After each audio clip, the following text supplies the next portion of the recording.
Con nosotros y saludo de la manera más comedida como siempre. Nos está acompañando inmediatamente uno de los más importantes juristas del país, político, el doctor Diego Delgado Jara, ex congresista, no asambleísta.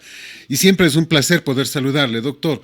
Qué gusto, bienvenido a través de Radio Colosal. Arrancamos la entrevista y yo quiero empezar en base a su sapiencia jurídica, conociendo su criterio sobre esta litis, que para mí no es litis porque chocan entre dos organismos iguales y estos no son organismos iguales. Una cosa es ser consejero, otra es ser juez electoral.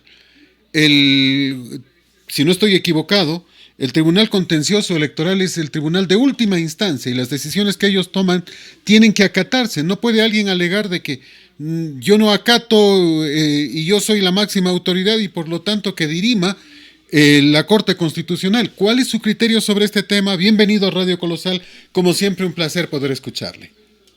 Muy buenas tardes. Un saludo respetuoso, cordial, comedido para usted, para quienes son parte de este importante sistema informativo. Y asimismo, pues un saludo cordial, fraternal a los distinguidos radio oyentes y las personas que se enlazan con este informativo. Bueno, yo creo que es necesario establecer cuál de los dos organismos es el que tiene mayor jerarquía. Un poco pienso que deberíamos partir desde allí.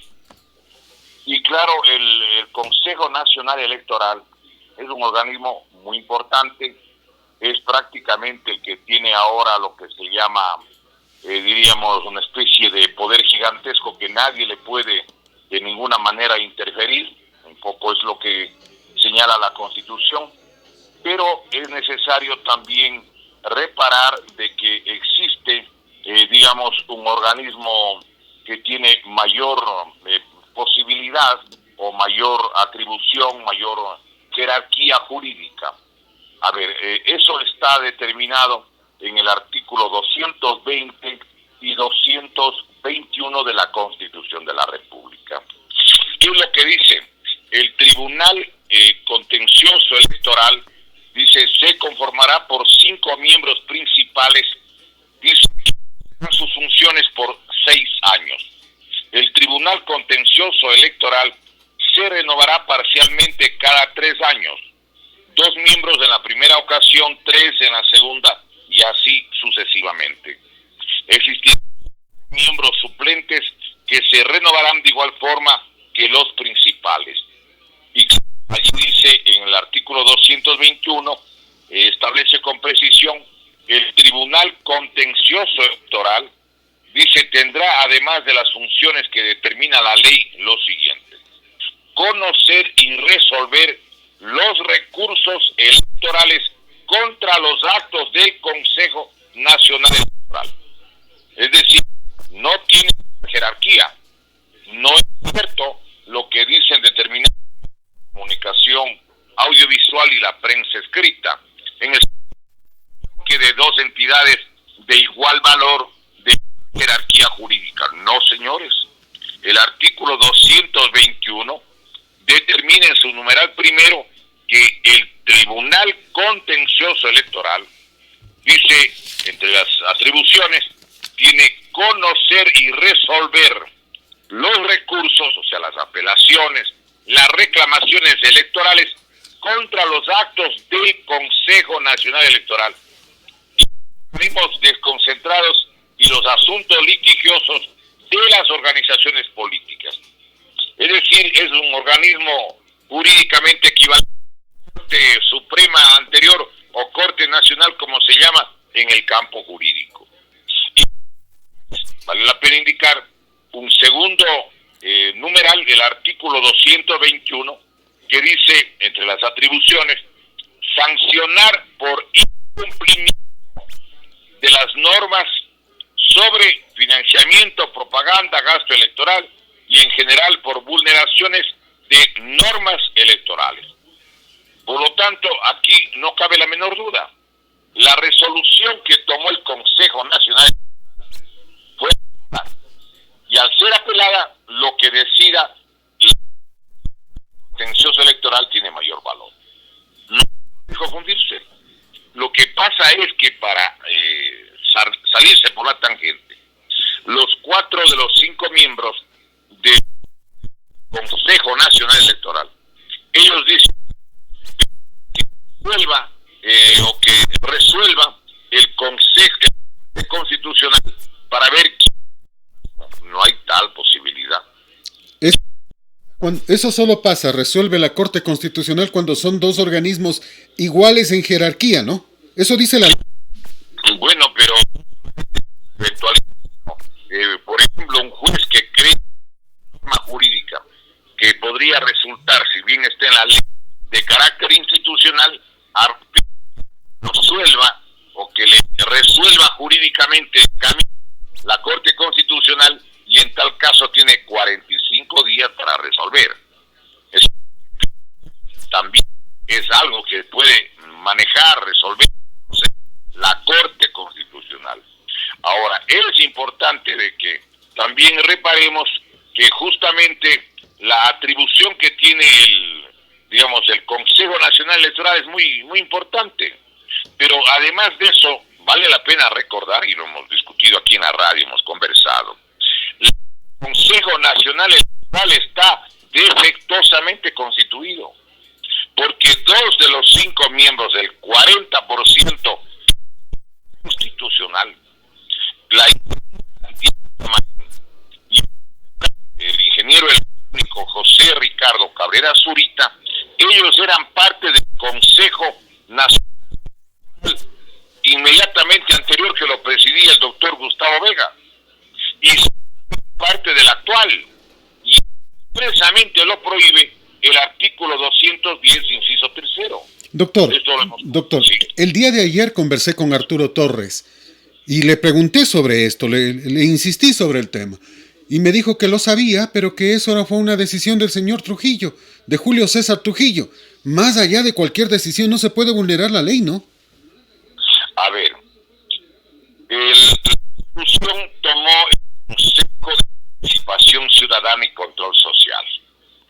Este organismo de carácter transitorio, porque se llamaba por eso mismo de carácter transitorio, la tomaron 7 personas la decisión. El organismo presidía el doctor Julio César Trujillo Vázquez, eso es cierto, él presidía, pero la decisión solo de él.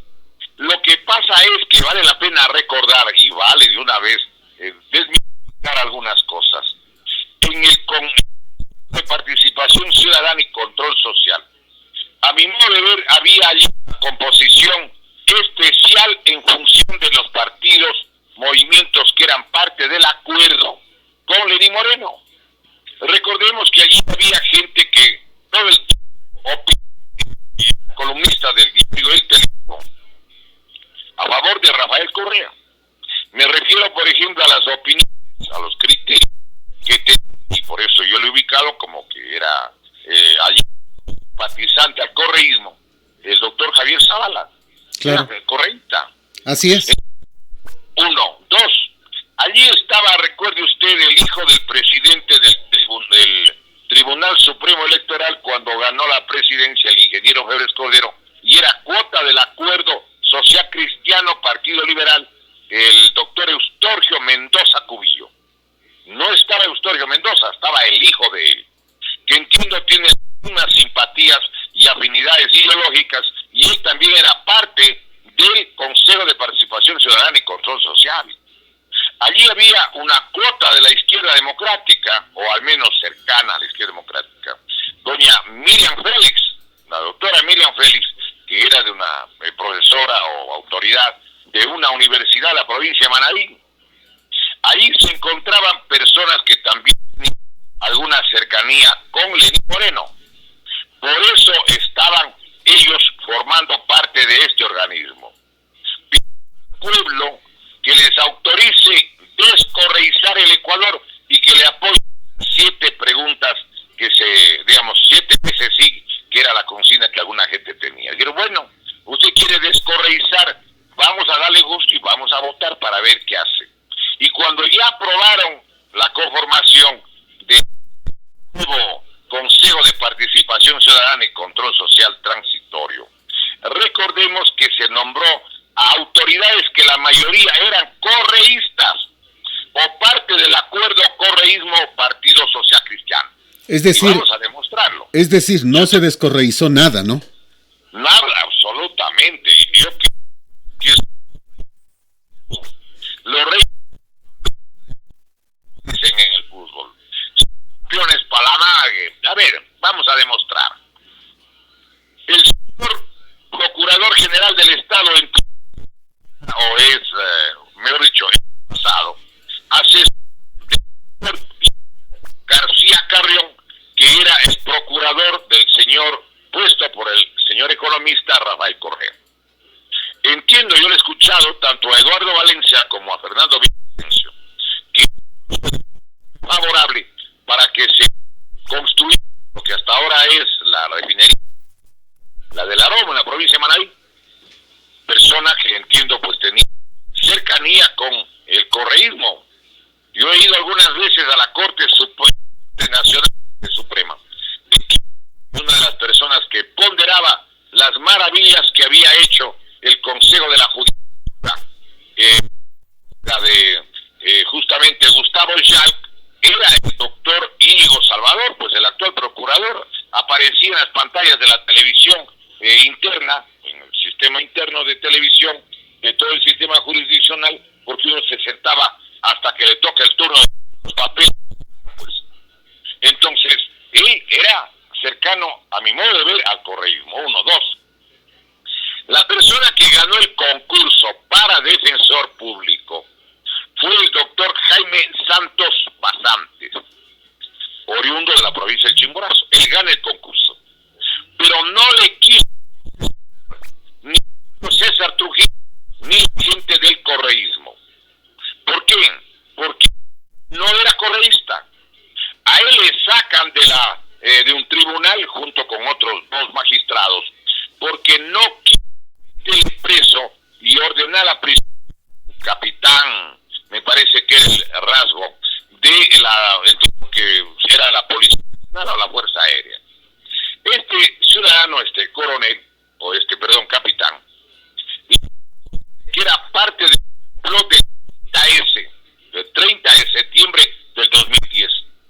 Y 3 jueces, una doctora Mara Valdivieso, el doctor Jaime Santos y otro señor magistrado, los 3 dicen, señalan de que para ellos no ha habido ningún complot de golpe de Estado. Y no ha habido complot del golpe de Estado, ¿cómo podían acusarle de ser parte del intento de golpe de Estado que nunca hubo? Y que hasta ahora, en el año 2020, 10 años después, todavía no saben quién ha sido el golpista. Como los magistrados resolvieron de que no puede ir preso alguien por un hecho no comprobado, porque no podía verificarse. Entonces, pararon de justicia. Y como no era correísta, había el concurso, se negaron a posesionarle. Algo escandaloso, algo absolutamente demostrable documentalmente. Y además una cosa, les dijeron a ellos estar allí de magistrados, porque tenían que a lo mejor resolver el caso del capitán Fidel Araujo. Y como el gobierno quería meterle preso a toda costa a Fidel, como lo hizo, y la quiesencia de los 3 magistrados que no creían en la historia del supuesto golpe de Estado, decidieron sacarlos. Yo he leído la comunicación que pone el doctor José Serrano Salgado en calidad de ministro de Justicia, en la que piden que les separen a los 3 jueces, y separan a los 3 jueces. ¿Por qué no le posesionó el señor doctor Julio César Trujillo? Porque no eran correístas, perdóneme. Le pusieron como delegada de la Corte Suprema de Justicia a la doctora, recuerde usted, María Rosa Merchán Larrea. Ese nombre sugiere, y encabezó la terna por parte de la señora presidenta de la Corte Nacional.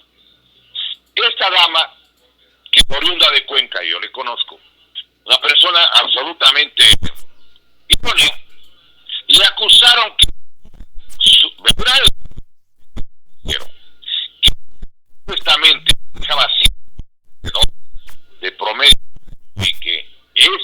esa plata lo hacían a través de una hija que era abogada. Yo conozco esta historia. La doctora María Rosa Merchán tiene una hija que es la abogada, la representante, entiendo que en Ecuador y en Estados Unidos, de una asociación de jubilados donde están como 11,000 norteamericanos y como unos 1.700, 1.800 canadienses. Y entiendo que hay como 1.000 australianos y además de eso gente de Nueva Zelanda. Estamos hablando de 14,000 personas aproximadamente que son extranjeros, que son jubilados y que viven en Cuenca. Y que viven en Cuenca porque les gusta el clima, porque les gusta el paisaje, porque además la vida resulta más barata que en los Estados Unidos y porque muchos de ellos trabajan y se afilian al IMSS y pueden operarse y pueden atenderse a la salud en la ciudad de Cuenca. Pero la persona que era la encargada de ayudarles a comprar bienes, a veces a comprar para el hermano, para la hermana, para la mamá, y dices, era la hija de la doctora Merchán Larrea. Y le está haciendo los negocios. Eso era una mentira, eso era una calumnia, y lo dijeron algunos medios de comunicación. Inclusive se han estado haciendo los negocios, no hay delito, porque no es con el Estado, es un tema privado. Era de la hija. Claro. Pero, óigame, entró a la investigación. Entró a la investigación la Contraloría y luego de unos 30, 40 días, pero ya posesionada la anterior, digamos, la nueva presidenta de la Judicatura, que entiendo que es hermana del presidente de la República. Y la Contraloría. Y no existe absolutamente ninguna actividad comercial, ni pública ni privada, de la doctora María Rosa Merchán Larrea. Pero claro, cuando ya estaba fuera del concurso, el daño ya estaba hecho, ¿no? Sí, señor, le voy a contar lo que pasó conmigo. Yo no pensaba meterme de candidato a la Fiscalía General del Estado. Un día, en un programa de Radio Democracia, le pregunto, renunció el anterior fiscal, el que estaba transitorio, y de suplente estaba prácticamente en acefalía. Había un doctor Pérez que estaba transitoriamente y se encargó porque dijeron que iba a ir a qué parte del mundo. En la mesa redonda entiendo que estaba Fernando Villavicencio, estuvo Henry Llanes y otros más. Henry Llanes dijo, yo tengo el candidato que me parece que debería ir a la Fiscalía. Y propuso mi nombre públicamente sin consultarme. Yo no tenía por qué saber, ni sabía candidato para la Fiscalía.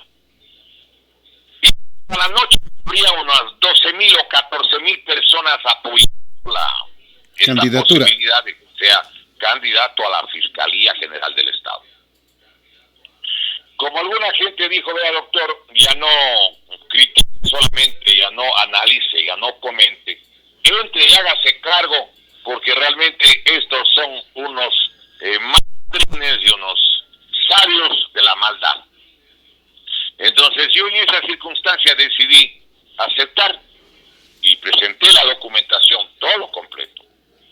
Y cuando ya estaba en el concurso, en vez de calificar, me dijeron que tenía una deuda con el IES. Yo no tengo ninguna deuda con el IES. Y si hubiera tenido deuda con el IES, evidentemente eso tampoco, porque no era razón jurídica alguna, pero no tengo deuda. Y no me hubiera podido tampoco jubilar porque cumplí 60 años y todas las personas que tienen más de 60 años y que no tienen PhD, al tenor del artículo 13 de las transitorias de la Ley Orgánica de Educación Superior, podríamos perder todas nuestras garantías laborales. Por lo tanto, en la Universidad de Cuenca, 800 profesores tuvimos que hacernos al lado y retirarnos de la universidad. Bueno, aclaré y apenas, no es cierto. Lo que están diciendo es falso. Y efectivamente, apelando, a las 4 o 5 semanas me respondieron que en efecto, que en verdad se han equivocado y que no tengo deuda con el IES. Pero ya se acabó el concurso. Ya no pude entrar al concurso. Ni el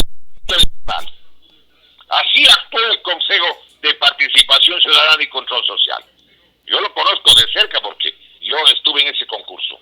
Y yo no sé, ya lo que voy a decir, yo no sé si es que tenían los requisitos los otros participantes. Se necesitaba tener 10 años de docencia. Y yo tenía aproximadamente como 37 años de docencia. No 10, casi el 400% del tiempo para tener la posibilidad de candidato para la fiscalía. Pero me quedé fuera y le estoy contando cómo y de qué manera. Los que están en el Consejo Nacional, quiero recordar la composición en la que está, porque a mi modo de ver, y para eso cuando alguien comenta tiene que en forma respetuosa, no tiene por qué utilizar adjetivos ni conclusiones irrespetuosas, pero puede conclusiones muy obvias y en el comentario expresar públicamente un pensamiento. El Consejo de Participación Ciudadana y Control Social Transitorio, el Consejo Nacional Electoral, pero quiero contarle algunos datos que me parecen importantes. Cuando llamaron a los concursantes para ser parte de este organismo, del Consejo de Participación Ciudadana y Control Social, se inscribieron 203 ciudadanos, óigame, 203 personas. A 50, prácticamente quedaron unos 43 o 45. Los 58 les eliminaron en cuestión de horas.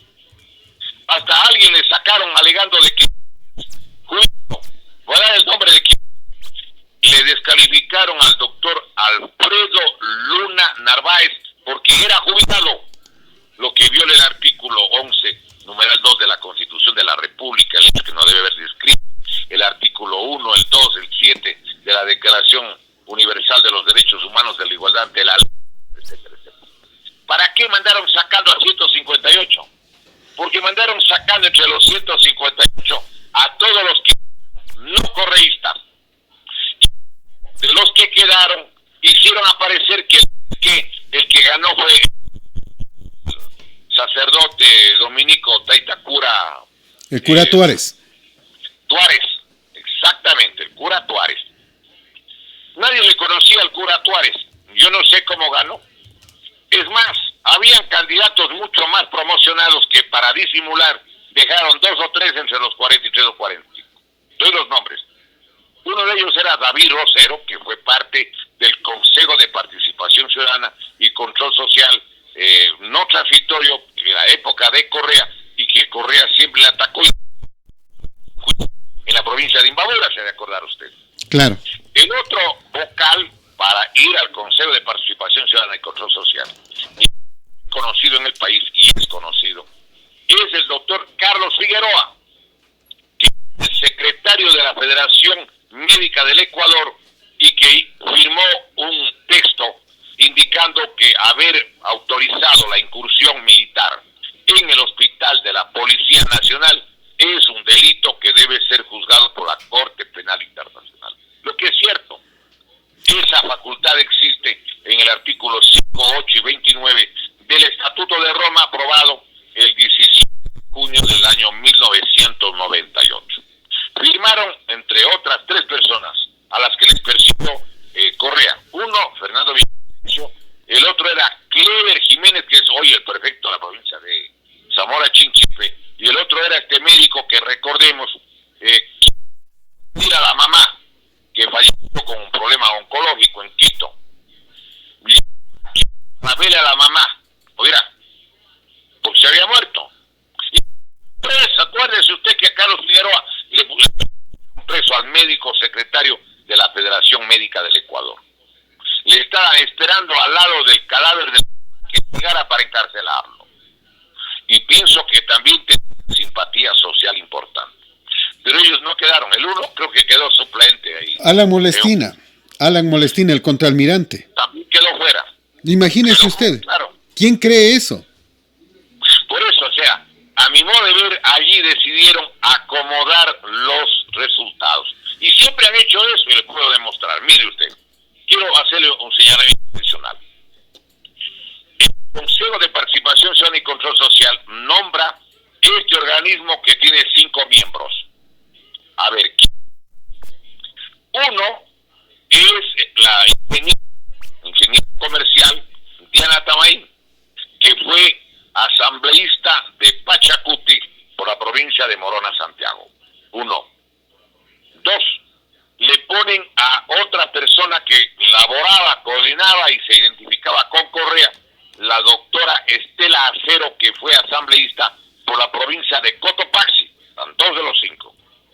El tercero, que es el que calificó la lista del señor Andrés Arauz y del señor Carlos Rabascal Salazar, que no podía hacerlo porque no se excusó nunca el que supuestamente quería escribir, que es el economista Rafael Correa. Y el economista Rafael Correa en el 2012 tomar una regulación reglamentaria en la que tenía que estar personalmente en el organismo electoral. Eso hizo en el 2012 para que no se inscriba Lala Bucarán, que vivía, pues acordémonos. Claro. Estaba él en Panamá y entonces no podía venir. Y esa misma norma le tocaba aplicarle a Correa. Y como Correa no se inscribió, no había Andrés Arauz, Rafael Correa. No había binomio. Viene de dos, pues, dos ruedas. Es decir, no hubo jamás la posibilidad legal para inscribir Arauz con el señor periodista Carlos Rabascal, porque no había renunciado Correa, que nunca fue parte, y se inscribió ese binomio. Allí se hicieron de la vista gorda y dijeron, es que la democracia es el resultado de la voluntad del pueblo y bla, bla, bla. Se inscriben y lo inscribieron. ¿Cuál fue el voto decisivo para inscribirle? Fue el voto del delegado José Cabrera Zurita, que es cuota, o es el candidato, o es el representante, como se quiera, de Jaime Nebot Saadi y del Partido Social Cristiano. Yo tengo desde la copia de la calificación y que los auspician todo absolutamente. Por cierto, ahora el juez Ángel Torres dice que él tiene datos certeros de que se reunieron en Guayaquil con varios líderes políticos. Se estima que entre ellos estaba Nebot. Por eso no asomaron ni el viernes, ni el sábado, ni el domingo, ni el lunes de la mañana, sino el lunes tarde con un papelito ya listo para supuestamente decir que había un conflicto de poderes y que dirima la Corte Constitucional, ganando tiempo con la finalidad de que Noboa no pueda participar. A ver, ahí hay dos cosas que yo quiero señalar. Una, el cuarto vocal es el señor ingeniero es Enrique Pita García. Él es cuota del movimiento Creo y del señor Guillermo Lazo. Claro, él es el cuarto vocal. Por lo tanto, él puede plegar a la votación junto al delegado del Partido Social Cristiano, que están en alianza ahora.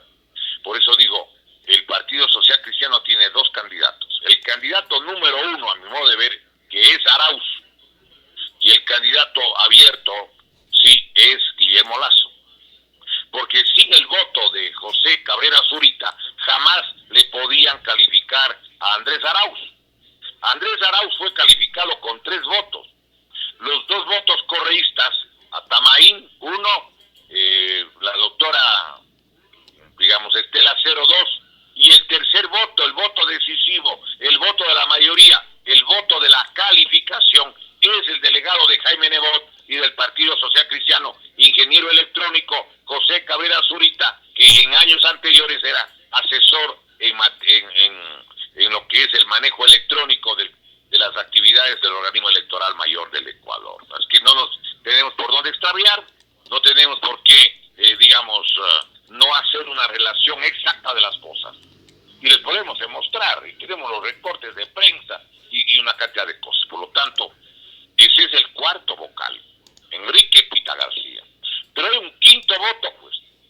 El quinto voto, de acuerdo a lo que está incluso en algunas redes, es el señor doctor Luis Verde Soto Custode.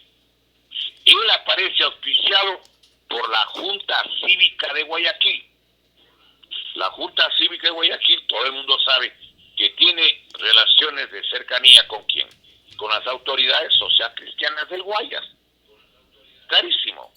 Y además, en las redes ha salido información respecto de que habría tenido una asesoría en aspectos culturales del ex prefecto del correísmo de Baroja, del prefecto de Pichincha. Ahí está. Entonces, estos caballeros y las damas que son parte del Consejo Nacional Electoral, quiero señalar, son puestos por el Consejo de Participación Ciudadana y Control Social, pero no es solo por el doctor Julio César Trujillo, no, es por la alianza de los vocales que formaron parte de las 7 ternas que hizo, o mejor dicho, que envió Lenín Moreno, consultando y con los delegados de los partidos aliados. Ahí está el delegado de Correa, delegado del Partido Social Cristiano, delegados de los sectores ideológicos y políticos que hemos señalado. Clarísimo. Y además recuerden, la ingeniera Tamain, entiendo que fue a Guayaquil para ponerse de acuerdo en qué condiciones se haría cargo de la presidencia del Consejo Nacional Electoral. El doctor Diego Ordóñez Guerrero sacó un artículo en 4 pelagatos, debe estar ahí en las redes, en la que incluso insinúa claramente de que se habría reunido con el dueño de la isla de Mocolí, que todo el mundo sabe quién es. Entonces, pues si estamos hablando de Nebo. Entonces, ¿qué es lo que pasa ahí? Ese es el Consejo Nacional Electoral. Ese organismo obedece a los intereses fundamentalmente del Partido Social Cristiano y del correísmo. Porque además hay algo que vale la pena señalar. Alguna gente quiere hacer aparecer como que el Partido Social Cristiano no tiene nada que ver con el correísmo. No, señores, ¿qué pasa? En las movilizaciones del mes de octubre del año 2019, recordemos que efectivamente, y eso lo dijo la doctora María Paula Romo, lo que es cierto, quería o no alguna gente votarle a Lenín Moreno. Pero por supuesto, todos los determinados hechos que se produjeron en Quito por parte de los engafados, los de las gafas negras, acuérdate, destrucción de bienes materiales, que no eran parte del movimiento indígena, pero que estaban infiltrados en esas marchas. Recuerde usted de que querían votarle a Lenín Moreno. Y a mi modo de ver, y hemos comentado, Lenín Moreno no cae porque entiendo que el señor general de apellido Moreira, que era jefe del Comando Conjunto, jefe de la Fuerza Terrestre, no ordenó que den bala cuando van a tomarse el destacamento de la Balbina, que está a unos 40 minutos de Quito en bus. ¿Cómo así se fueron a meter pues allá 160, 150 personas a tomarse el regimiento de la Balbina? Perdóneme, esa gente estaba mal. ¿Cómo pueden ir a 40 minutos de Quito a querer tomarse un destacamento? Lo más probable era de que el jefe de la rama, el jefe militar, les hubiera dicho: ustedes me repelan, señor. Como sea. Y les daba luz verde para que utilicen 1 o 2 ráfagas de metralla, por ejemplo. Y hubiese sido terrible además, ¿no? Porque no es un juego el utilizar estas armas, ¿no? Y eso es lo que nos preocupa. Me quedé sin la llamada, pero ya la reponemos inmediatamente.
Retomamos el contacto y ya está con nosotros el señor doctor Diego Delgado. Siempre es un gusto. Estábamos haciendo referencia precisamente a este tema de cómo fueron llegando, de cómo fueron acomodándose los correístas en los diferentes puestos importantes en el país y lo difícil que es descorreizar el Ecuador, mi querido doctor.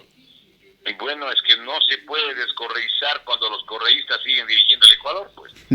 Lenín Moreno fue parte del gobierno de Rafael Correa, fue vicepresidente desde enero del 2007 hasta el mes de mayo del 2013.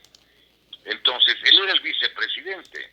Él fue colocado con fraude electoral por el señor economista Rafael Correa con 1.617.486 votantes fantasmas, con un sistema electrónico trucado, y que además hay testimonios de la misma gente de Lenín Moreno, como su propio secretario, el doctor Eduardo Mangas, abogado nicaragüense, esposo de María Fernanda Espinosa, que fue canciller tanto de Correa como de Moreno, de los dos.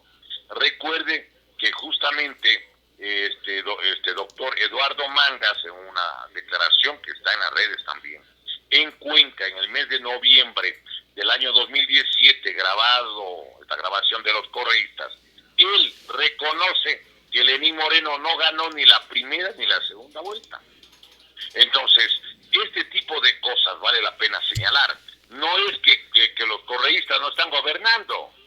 Todo lo contrario, ellos están gobernando. Mire, son las mismas leyes de Correa, los mismos asesores de Correa, los mismos funcionarios de Correa, pero desde la propia presidencia de la República. El brazo derecho del señor doctor Alexis Mera Giler era la doctora Joana Pesantes. No lo olvidemos. Ella es la secretaria general jurídica de la presidencia de la República. De los ministros, ahí están los mismos correístas, los asesores son los mismos correístas, las políticas son de los mismos correístas. Entonces, ¿dónde está la supuesta lucha contra la corrupción? La megacirugía, mentira, nunca ha habido megacirugía.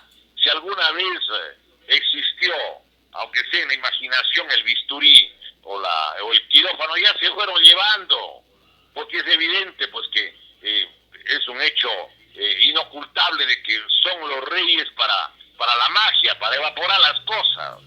¿Dónde está la comisión que iban a hacer, digamos, con la participación de la Organización de las Naciones Unidas, similar a la de Guatemala, que conformó la Comisión Internacional contra la Impunidad de Guatemala, la CICIG por sus siglas, y que en el Ecuador jamás se conformó?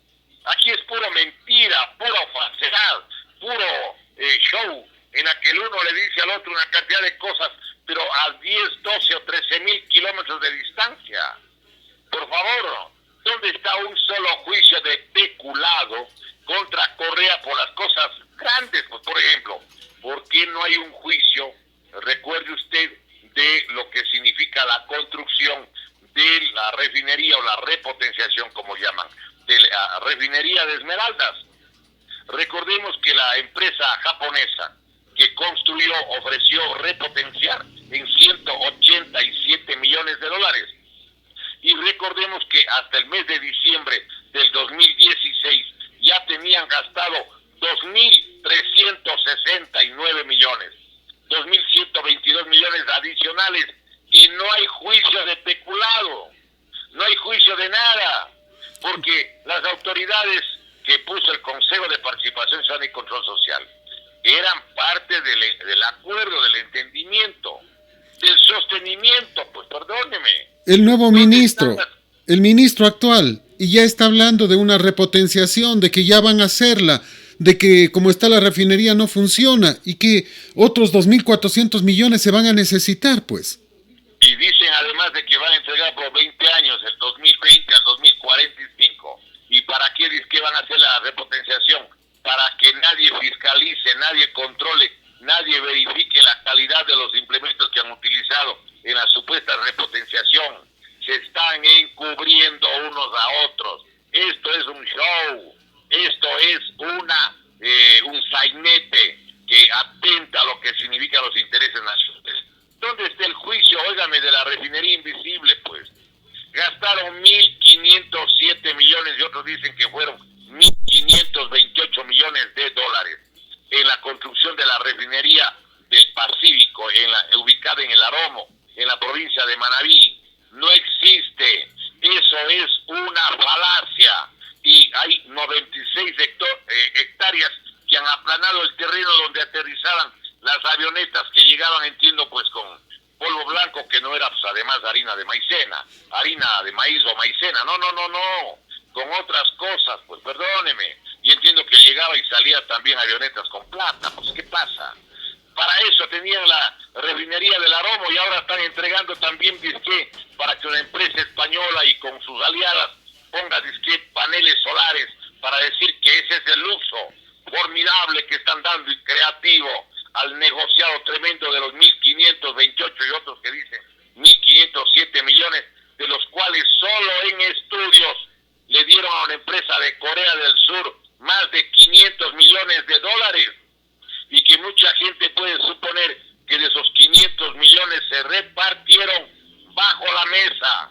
¿Por qué no hay investigación? ¿Por qué no existe la presencia de la Procuraduría, de la Fiscalía General para averiguar lo que pasa ahí?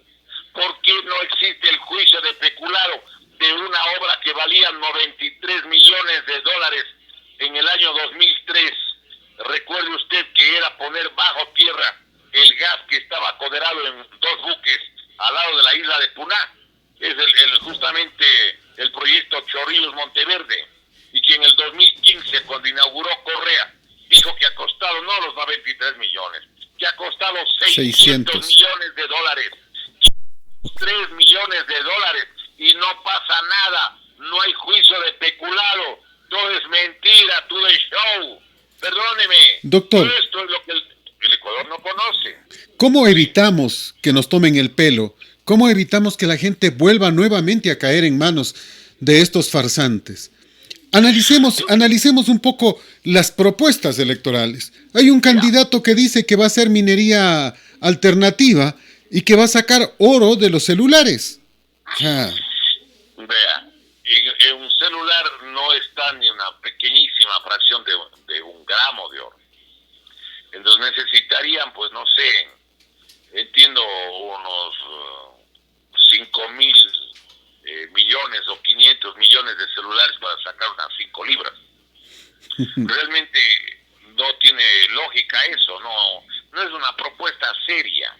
Desdolarizar. Cuando alguna gente oye una propuesta como esa, no falta quien comente y dice, ¿qué se habrá pegado este caballero?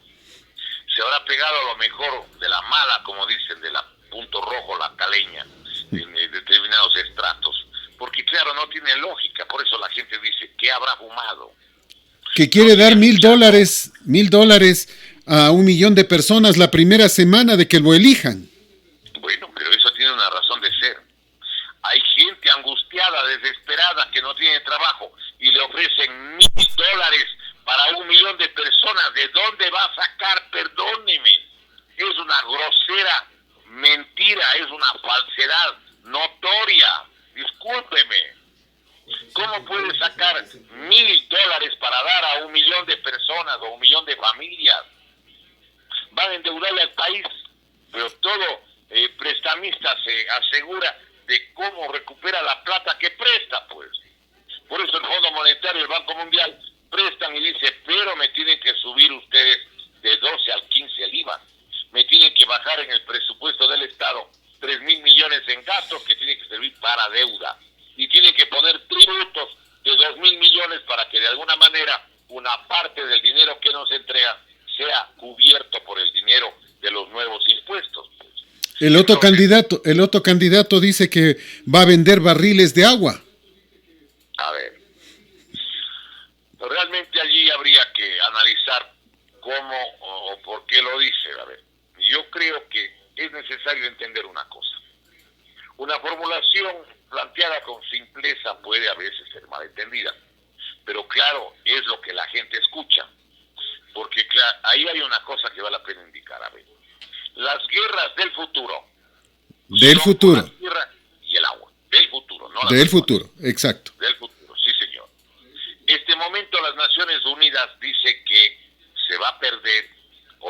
no tiene la posibilidad de las personas que no tienen acceso al agua, o al menos de forma directa o la cantidad suficiente, son 3.200 millones de personas. De los 7.700 millones de personas, 7.700 seres humanos, de millones, ¿sí? Resulta de que 3.200 no tienen agua, no tienen acceso al agua. Casi el 40%. Estamos hablando de un porcentaje altísimo.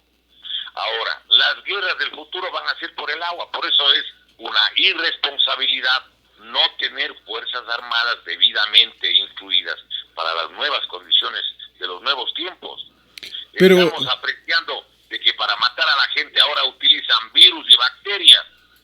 Por eso hemos dicho, debería haber, como tiene la República de Israel, recordemos que las Fuerzas Armadas de Israel son las que manejan todo lo que tiene que ver con la investigación científica biológica, porque las guerras del futuro van a ser a través del uso del virus manipulado, de la bacteria manipulada, de las esporas, de los hongos. Es decir, si esas van a ser las formas de debilitar y destruir incluso biológicamente a los pueblos, debería el pueblo, la sociedad, el país, la república, organizarse para ello. ¿Qué debería hacer? Debería por eso existir, un instituto, un centro de investigación biológica que maneje precisamente el Estado ecuatoriano con la participación medular, con la colaboración de quién, de Fuerzas Armadas, pues tiene que estar Obvio. ahí las facultades de medicina, tienen que estar las facultades o escuelas de biología, los institutos de investigaciones de materias relacionadas con lo que significaría la formulación de una defensa nacional. Lo que pasa es que el gobierno de Correa quería debilitar al máximo las Fuerzas Armadas. ¿Por qué? Porque un país que no tiene Fuerzas Armadas adecuadas para los nuevos tiempos, evidentemente, ¿quién va a tener la Amazonía? Pues en la Amazonía se encuentra la quinta parte del agua dulce de todo el planeta. por cierto, doctor, por cierto, antier se informaba ya de que científicos lograron transformar el agua de mar en agua dulce con la ayuda de los rayos solares más un par de filtros y que lo hicieron en un tiempo récord. Entonces, esto de alguna manera empezaría a mostrarnos que lo que se preveía, la guerra por el agua, se aplazaría, por decirlo menos. A ver, ahí hay varias cosas que vale la pena tomar en cuenta. Hay algunos países que ya trabajan algún tiempo en obtener agua dulce del agua del mar, sobre todo los países de la zona del Golfo Pérsico. Allí entiendo que hay algunos esfuerzos que ha hecho pues Qatar, han hecho algunas poblaciones de allí que tienen primero el dinero porque son grandes exportadores de petróleo. Entonces la desalinización del agua es una posibilidad, pero no todo el mundo puede pues tener acceso a la salida al mar. Por ejemplo, ¿dónde está la mayor concentración de flora y fauna del planeta? La Amazonía. Las plantas, los medicamentos, todo. La Amazonía. La Amazonía, Hay sí. gente que calcula que hay cuando menos 10 millones de plantas y de variedades de flora y fauna que deberían en la Amazonía estar al servicio de los seres humanos y al servicio del desarrollo de los pueblos, pero existen gente que no representan los intereses de los pueblos, sino las grandes corporaciones, como por ejemplo la industria farmacéutica. La industria farmacéutica a nivel mundial, sobre todo, manejan dos familias. La familia Rothschild, que es la más rica de las ricas, y la segunda más rica de las ricas, que es la familia Rockefeller, que está separándose del negocio petrolero, porque están preveyendo que en los próximos años el tipo de vehículo que se va a utilizar es el vehículo eléctrico. Pues entonces ya no van a vender el diésel, la gasolina y otros elementos, sino van a cargarle a través de sistemas eléctricos o de solares, pues, digamos, fotovoltaicos. De la luz solar, exactamente como usted señala, sí, el uso de las posibilidades de este otro nivel, y entonces, claro, no va a ser tan central el petróleo. Pero ese tipo de cosas tiene que la gente meditar. Por ejemplo, a mí me parece que debería investigarse en la región amazónica qué mismo hizo la Universidad IKEA. Porque hay personas que dicen lo siguiente: La ICAM sirvió o no sirvió para que la gente de la región oriental, ciudadanos, comunidades y otras gentes, puedan dar cuenta de determinadas plantas de uso medicinal y que son, diríamos, de uso milenario o centenario o de 5, 10, 20, 30 generaciones. El conocimiento de las plantas amazónicas. Hay plantas amazónicas que son remedio a nivel mundial, como la sangre de drago, por ejemplo. La sangre de drago, pues encontró un caballero que entiendo que es nacido en la provincia de Morona, Santiago, el señor Daniel Flores Noris, que además tenía un motivo tremendamente estimulante para investigar las plantas de la región amazónica. Era amigo justamente de este gran botánico y científico, amigo del doctor Plutarco Naranjo de la provincia de Tungurahua. Justamente se llama estudioso de las plantas, se me va el nombre este ratito, espérese un ratito. El doctor Micael Acosta Solís. Exacto. Micael Acosta Solís. Era amigo de él y también se dedicaba a la investigación. Entonces, por ejemplo, habría que determinar, ¿y qué tal si es que utilizaron el ICAM para acercar a las comunidades, pero para que los secretos de esas plantas puedan ser transferidos a los grandes laboratorios farmacéuticos? Ese es el tema y esa es la preocupación, porque nos están robando, porque llevarse el conocimiento es robar también, pues, o sea, claro, se llevan la planta y se llevan el conocimiento y ellos elaboran la medicina y nosotros la terminamos comprando. No solo eso, sino que mire usted de que en todos los tratados de libre comercio hay unas cláusulas que se llaman sobre el uso de las patentes. Yo recuerdo, porque investigué sobre esto cuando estaba en la Asamblea, en el Congreso Nacional, así se llamaba Congreso, no Asamblea, en el año 1995-96. Por ejemplo, en esa época querían imponer el ALCA, pero yo me permití solicitar información sobre el maíz, que es una planta fundamental de lo que llamaríamos de las culturas ancestrales. Y entonces pedimos información sobre el maíz, sobre la papa y algunos otros elementos.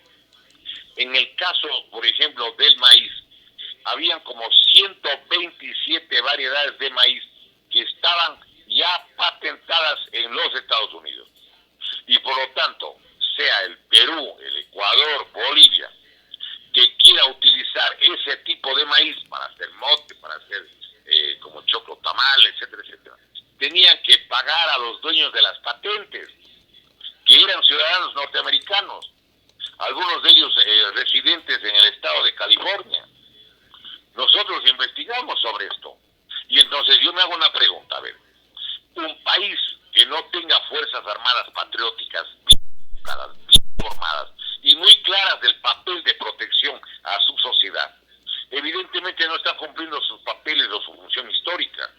Hay gente que quiere hacer de Fuerzas Armadas otra policía, otro grupo que entre a darle palo al pueblo. Señores, Fuerzas Armadas deberían servir para proteger la vida de la colectividad nacional, para poder garantizar de que no van a llevarse, por ejemplo, los recursos naturales no renovables. Eso tiene que ser recuperado por el pueblo ecuatoriano, el petróleo, las minas, tiene que ser recuperado el control de los puertos, es decir, la telefonía celular, todo lo que ha entregado el fascismo del siglo XXI tiene que ser eso, recuperado para bien del Estado ecuatoriano, para bien del pueblo del Ecuador.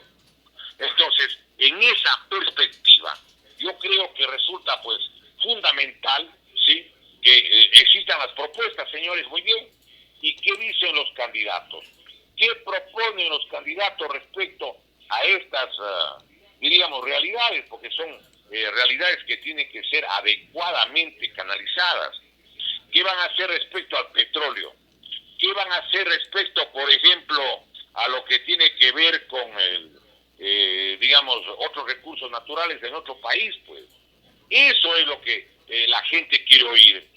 ¿Qué van a hacer, por decir algo, con las concesiones y con las leyes que permiten entregar todas las centrales hidroeléctricas? Entonces, a mi modo de ver, son las propuestas las que deberían orientar a la gente, al pueblo.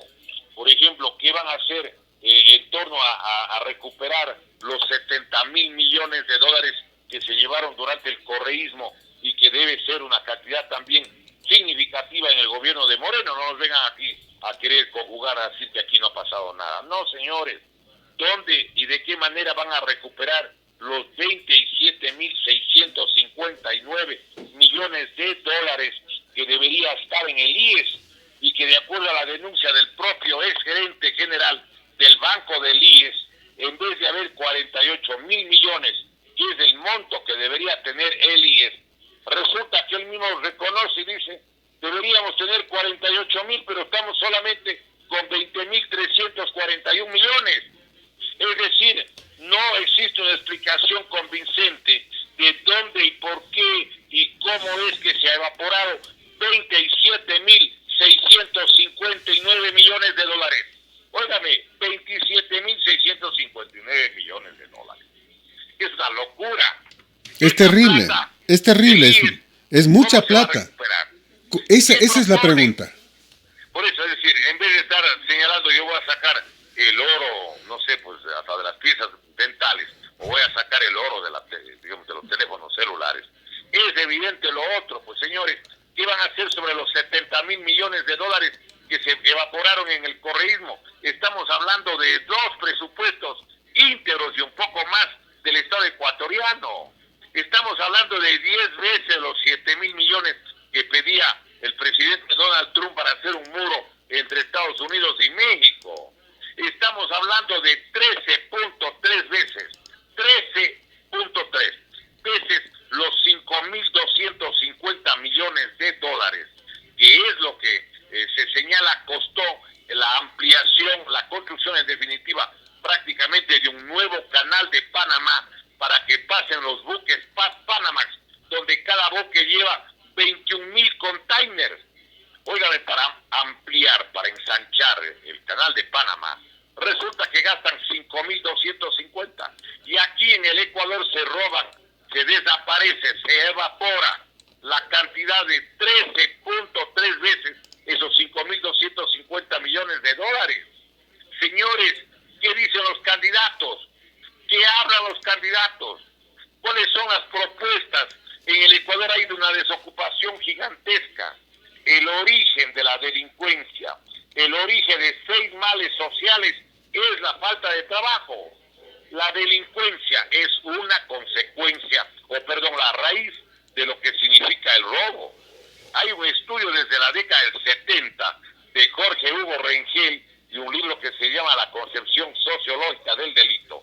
Él demuestra de que, por ejemplo, en el Ecuador de esa época, el 85% de todos los presos del país eran por delitos contra la propiedad o delitos económicos. Allí estaban los pungas, los escaperos, los arranchadores, etcétera, etcétera. Y de la gente que había cometido este tipo de delitos económicos o contra la propiedad, el 90% no tenía trabajo. ¿Por qué en Suiza, en Noruega, en Suecia, por ejemplo, no existen las mismas delincuencias que en el Ecuador? Porque allá tienen trabajo, porque allá tienen ingresos. ¿A qué mujer le interesaría la prostitución? Pero la prostitución, está demostrado, no es porque viene el diablo y le empuja a que cometa el pecado, no. Es la necesidad. Existe un perfil de las damas que se dedican a esta actividad, pues. No tienen trabajo, tienen cargas familiares, tienen que cuidar 1 o 2 hijos así de abandonadas, o tienen que cuidarle a la mamá, etcétera, etcétera. Entonces, la prostitución es una consecuencia, una derivación de la falta de trabajo. Ese es uno de los temas. Lo que nos preocupa justamente es esto, que los candidatos no se pronuncian sobre estos temas. Y bueno, vamos a seguir analizando estos aspectos, a ver si podemos definir quién sí tiene por lo menos algún asomo de propuesta. Ojalá el pueblo termine entendiendo este tema. El tiempo es nuestro peor enemigo, como siempre, mi querido doctor. Siempre es un gusto compartir con usted. A usted le agradezco muchísimo. Hay todavía algunas semanas para conversar, a pesar que yo tengo mis reservas de que, no, digamos, lo que ha pasado desde el año 2006 para acá, no respetan los resultados electorales. El fraude electoral se hace no solamente inflando el padrón, se se lo hace con el manejo electrónico. Quiero señalar que con el sistema electrónico trucado se puede, definir, armar los resultados a futuro. Un candidato no pasa, por ejemplo, del 2, del 3, del 5%, aunque tenga 50 o 60% de los votos. Y a otro le pueden programar el sistema electrónico para que, aunque tenga solo el 1, el 2, el 3 o el 4%, no baje de 30, 35, 40%. Y por eso tengo preocupación de que con las encuestadoras tratan de hacer creer que los ecuatorianos fuéramos unos masoquistas y que las únicas opciones o los únicos que pueden ganar es el candidato de Correa, el señor Arauz, o que la otra opción es la del señor Lazo, que es el candidato que está junto al Partido Social Cristiano. Y que, claro, vale la pena aquí señalar, ni Lazo, ni Nebot, ni Creo, ni el Partido Social Cristiano nunca han planteado eliminar las leyes de Correa, nunca. Entonces, ¿qué es lo que quieren? Que se quede el correísmo con las leyes del correísmo, pero ellos quieren estar montados en el potro. Pero el caso, por ejemplo, del señor Guillermo Lazo, él fue uno de los financiadores de la campaña de Rafael Correa. El que tenga dudas, lea Diario El Comercio del sábado 2 de febrero del año 2013. En la página 2, ahí está. Él dice las 4 veces que le fue a ver, los 50,000 de una visita y todo lo demás. Allí está en una entrevista en la que le hacen el señor Diego Kendo, entiendo que estaba allí Gonzalo Rosero de la Radio Democracia, allí estaba de Radio Quito, entiendo que Miguel Rivadeneira. Es decir, ahí están los datos. Entonces, ahora quieren aparecer como que son los opositores. No es cierto. El bloque legislativo de Creo varias veces votó para aprobar las leyes de Lenín Moreno. Y el partido político, que además, recuerde usted, dijo que ha ganado limpiamente y que no ha habido fraude y que no hay pruebas de fraude, fue el Partido Social Cristiano, e hizo un acto de reconocimiento del nuevo gobierno en una rueda de prensa en la que estaba el abogado Jaime Nebot junto a la actual señora alcaldesa de Guayaquil, la doctora Cintia Viteri Jiménez, y estaba también el señor economista Mauricio Pozo Crespo, hoy ministro de Finanzas. Por lo tanto, el Partido Social Cristiano, que fue colaborador de Correa, cuyo trío eran de funcionarios de Febres Cordero, el propio Correa, Vinicio Alvarado, y el otro era Alexis Mera Giler, que es el brazo derecho de Febres Cordero en la alcaldía de Guayaquil desde 1992. Y recordemos que en el caso del gobierno del señor Lenín Moreno, allí ha estado presente también el Partido Social Cristiano. Y díganme, pues, de qué partido, de qué bloque y a quién le pertenece como una especie de área propia el Ministerio de Finanzas y el Ministerio de Defensa Nacional. Todo el mundo sabe que son cuotas del Partido Social Cristiano y quieren aparecer como que ellos no tienen nada que ver. Cuando empezó la construcción, incluso, recuerde, del famoso puerto de aguas profundas, como llaman, el puerto de Pozorja, que dicen que vale $1.200 millones, que es menos de 5 meses de los ingresos de la telefonía celular. Ahí están riéndose de oreja a oreja, pues, el señor Nebot, el señor Lenín Moreno, y allí está también los representantes del propio señor Sultán de Dubái, Ahmed bin Sulayem, que ahora es el que maneja un bien que debe ser propiedad de 17 millones de ecuatorianos. Entonces quieren sorprendernos, quieren hacernos creer que ellos son la alternativa. Mentira, son los mismos. Además son de un grupo religioso de afinidades que tiene el grupo de extrema derecha. Justamente el 17 de diciembre, un día como hoy, en 1998, apareció en un artículo que se llama El Turo del Guayas en la revista Vistazo, hace 22 años. Ahí el señor Guillermo Lazo reconoce que él es un miembro fervoroso, hombre del Opus Dei, y existen las fotografías del grupo de oración San Pablo, de lo que fue luego pues el gobierno de Gustavo Noboa, y allí está junto a Dajic, está el señor Rafael Correa y está Fabricio Correa y otras personas que eran la cúpula de la Revolución Ciudadana. La Revolución Ciudadana tiene un origen de derecha, No es cierto que es una posición progresista, de izquierda, mentira. Todos los bienes que tenía el Ecuador en el año 2006 hoy están en manos de las corporaciones extranjeras y las multinacionales, y hablan de que quieren recuperar la patria. ¿Qué van a hacer? Van a retirar los puertos marítimos de la compañía turca, de la empresa esta de la Yildirim Holding, que entregaron 60 años Correa, 50 años el puerto de Pozorja a la DP World del Sultán de Dubái. ¿Cómo van a hacer? Van a recuperar el país. Se entregaron 40 años del puerto de Manta justamente a GUMSA, Agencias Universales, Sociedad Anónima, empresa chilena. Y recuerde que hay mucha gente que piensa que tras de esos membretes está la plata del pueblo ecuatoriano, pero que se fueron llevando y evaporaron autoridades de este país. Es decir, una parte de la plata que se llevaron a lo mejor están en inversiones en los puertos del Ecuador y en otros negocios. Y ya vamos a ver quién compra pues el TAME. Allí vi que había un señor que entiendo que es primo del expresidente de la República. ¿Cómo es que deterioraron TAME? Porque claro, necesitan deteriorar, dañar, decir que no sirve la empresa pública para vender a precios absolutamente rebajados. Y recordemos lo que decía Joseph Stiglitz: en la venta de los bienes públicos, el que vende se lleva del 10 al 30% del valor de la venta y encima se lleva un porcentaje de lo que ha hecho rebajar. Si hay un bien que vale 3.000 millones y le bajan a 1.000 millones, cogen porcentaje de los 2.000 millones que han hecho rebajar.